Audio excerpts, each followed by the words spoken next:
Bueno, ya estamos aquí con el economista Aldo Abrán para analizar lo que se viene en materia económica luego de los comicios del domingo. ¿Qué tal, Aldo? ¿Cómo andás? Muy bien. Un Gracias gusto por estar estar con alguna vez más aquí. Siempre. Bueno, Aldo, Necesita. ¿esperás cambios importantes en materia económica luego de las elecciones? Yo creo que debería haber una profundización de las reformas estructurales, sin lugar a dudas. Está en la expectativa de todo el mundo. Nosotros estuvimos hasta ahora esperando la famosa lluvia de inversiones que no se dio. Es cierto que creció la inversión, pero no llovieron inversiones, ni locales ni extranjeras. Y la verdad es que no llovieron, primero porque había alguna duda de cómo íbamos a votar los argentinos, ¿sí?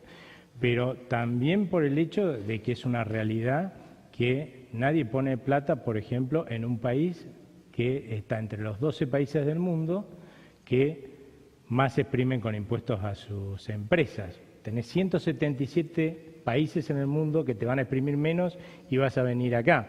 Tenés que hacer una oferta muy interesante. Y no estoy hablando de los inversores extranjeros, porque yo creo que ya alguna vez les comenté, pero está esta mitología de los inversores extranjeros. Los inversores extranjeros ayudan en realidad a que un país tenga que hacer un menor esfuerzo para desarrollarse, pero la mayor parte de la inversión en la Argentina, aún en la época que verdaderamente podemos decir que llovieron inversiones, 80% o más de la inversión se hace con dinero de argentinos, por argentinos.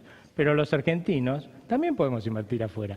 De hecho, no es casualidad que los argentinos tengamos más de 300.000 millones de dólares afuera, en blanco y en negro. Tenemos, Aldo, los mismos criterios para decidir Exactamente. qué inversiones desarrollar y cuándo que los inversores que los de extranjeros. afuera. O sea, no es que estamos viendo realidades distintas, vemos y nosotros encima sufrimos las realidades que tenemos en la Argentina, ¿no? De hecho, justamente a veces da la impresión de que hay más optimismo de aquellos que nos ven desde afuera en este momento, digo, de la situación de la Argentina, que de los argentinos mismos.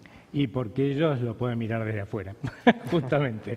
La tremenda presión tributaria que tenemos hoy en la Argentina la sufrimos nosotros. El empresario argentino, pyme, gran empresa que contrata a una persona, todos los riesgos que tiene por una absurda legislación laboral y una legislación gremial feudal como tenemos en la Argentina, la sufre este señor, porque el otro también la mira de afuera, ¿no? Y se puede sentar a esperar tranquilamente que pase el tiempo a ver si nosotros, en definitiva, hacemos una reforma laboral. El otro la sufre todos los días. Pero de todas formas, bueno, decís debería. Cuando decís debería, ¿esperás que realmente eso suceda o tenés alguna duda de que va a suceder lo que vos esperás? Yo creo que hay, por un lado, una visión política de que si así nos fue tan bien, sigamos así. Yo creo que eso sería un enorme error. ¿Ves riesgos de que se continúe en esta misma línea y que no se profundice? Yo creo que hay el una esquema parte de la económico? política dentro del gobierno que piensa que no hay que hacer demasiadas olas, avanzar lento en todo caso, pero no hacer demasiadas olas. Ahora, ¿cuál es el gran problema que tiene la Argentina? Y nosotros tenemos un déficit fiscal fenomenal, o sea, un exceso de gastos sobre aquello que recaudamos y con lo cual tenemos que pagar esos gastos fenomenal y hay que financiarlo de alguna forma. El uso intensivo que estamos haciendo del crédito internacional y local es fenomenal y para eso tiene que haber disponibilidad de crédito. En la medida que nosotros con reformas estructurales no estemos todo el tiempo recreando, regenerando ese crédito en algún momento va a desaparecer y ahí se juega otro partido, ¿eh? Por eso hay una vulnerabilidad muy importante de la economía argentina. Exactamente, esta decisión de hacer las cosas en forma gradual tiene esa desventaja, que vos tenés que mantener el crédito hacia adelante siempre ahí disponible. Y la única forma en la que la Argentina va a mantener ese crédito disponible es demostrando que está dispuesta a hacer reformas estructurales profundas. Y yo creo que lo que tiene que entender el sector político del gobierno es que si realmente la gente termina votando como pareció que se votó en las PASO o aún mejor, es que le están dando el respaldo para que avance. Ahora, por un lado, Aldo, decís que el déficit es demasiado grande, que hay que bajarlo. Y por otro lado, que los impuestos son muy altos y hay que bajarlos, ¿no? Parece como un poco un dilema, ¿no? Porque ¿cómo hago para bajar los impuestos si tengo déficit fiscal? ¿Agrandaría el déficit? ¿Agrandaría ese mismo problema? es que obviamente acá, si bien no es algo que puedas hacer de un día para el otro, lo que tenés que hacer es una reforma del Estado profunda, no solamente por el hecho de bajar un gasto público que es exorbitante. Nosotros tenemos, siendo un país pobre, porque relativamente somos pobres, tenemos un gasto público en términos de la producción de riqueza que es equivalente a los países más desarrollados del mundo. Es un absurdo, como que yo pretenda tener un Porsche, un Mercedes-Benz y no sé cuántos otros gastos y un avión privado, siendo Aldo Abrán, y cuando no soy Bill Gates, ¿no es cierto? O sea, es así de absurdo. Entonces, bueno, lo que hay que hacer es hacer esa reforma, pero además hay que hacerla, y fundamentalmente hay que hacerla, porque este gasto público no nos sirve a los ciudadanos. Dejamos que la política que cree un Estado, construye un Estado que le sirve a la política y se sirve de los ciudadanos. O sea, lo que hay que hacer entonces es una reforma del Estado para que el Estado le sirva a los ciudadanos. Eso va a implicar eliminar, y que lo podamos pagar, eliminar un montón de cargos públicos que hoy están para poner un sellito que a nosotros, que es al divino botón y que nos hace perder tiempo. Bueno, ese sellito no se va a poner más, ese señor probablemente se quede sin empleo, y a partir de ahí es donde tenés que ver la gradualidad. La gradualidad tiene que ser cómo hacemos para que el costo social de tener que disponer de esta persona para que vaya al sector privado sea lo menor posible. Entonces ahí tenés que empezar a buscar esquemas, por ejemplo, decirle a los empresarios, miren, si usted toma a este señor que está en disponibilidad ahora, que no tiene un trabajo dentro del Estado, usted no paga los aportes patronales porque se los va a pagar el Estado.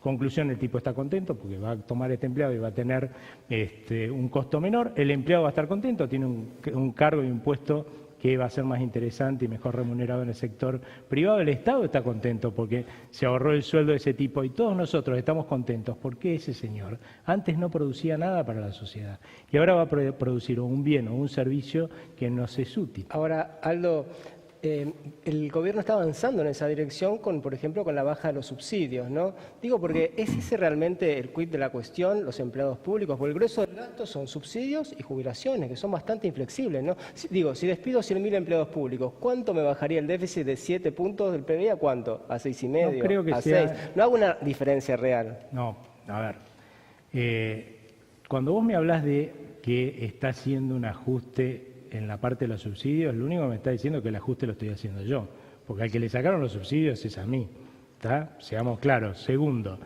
que vos no tengas que mantener, yo creo que son como 250.000 empleados públicos que en la nación están de más, tenés que tener en cuenta que hay 3.000 reparticiones, alrededor de 3.000 reparticiones llenas de gente en el Estado nacional. Que vos tengas que mantener a esa gente implica que esa plata no me la podés bajar a mí de impuestos o no la podés asignar a algo que sea mucho más útil. Por ejemplo, que, no sé, tengamos mejor educación, salud, justicia y tantas otras cosas, ¿no? Para ir cerrando, Aldo, te pregunto, ¿qué esperás que suceda con el dólar? ¿Puede seguir subiendo por debajo de la inflación como lo viene haciendo cuando hay un déficit comercial, o por lo menos en agosto lo hubo, de más de 1.000 millones de dólares? Va a seguir subiendo menos que la inflación simplemente porque, primero, vos tenés una economía sumamente protegida. Cuando vos tenés una economía cerrada, obviamente demandás muchos menos dólares para importar, entonces eso hace que la demanda de dólares caiga y obviamente también implica que el dólar baja. Y por el otro lado tenés un Estado, sobre todo los provinciales y la nación, que está tomando dólares a carradas afuera, los vende acá adentro y obviamente ese exceso de dólares va a hacer que el dólar sea barato. No hay otra explicación, o sea, no le echemos la culpa al Banco Central de lo que no tiene la culpa. Tiene por ahí la culpa de otras cosas, por ejemplo, de que la inflación sea más alta de lo que debería ser, pero no de que el dólar esté barato. Muy bien, bueno, Aldo, muchas gracias por haber estado con nosotros. Gracias a ustedes. Entonces nos vamos con las opiniones del economista Aldo Abrán sobre lo que podemos esperar en materia económica a partir del próximo lunes. Nos reencontramos el próximo miércoles a las 20:30 aquí en Metro.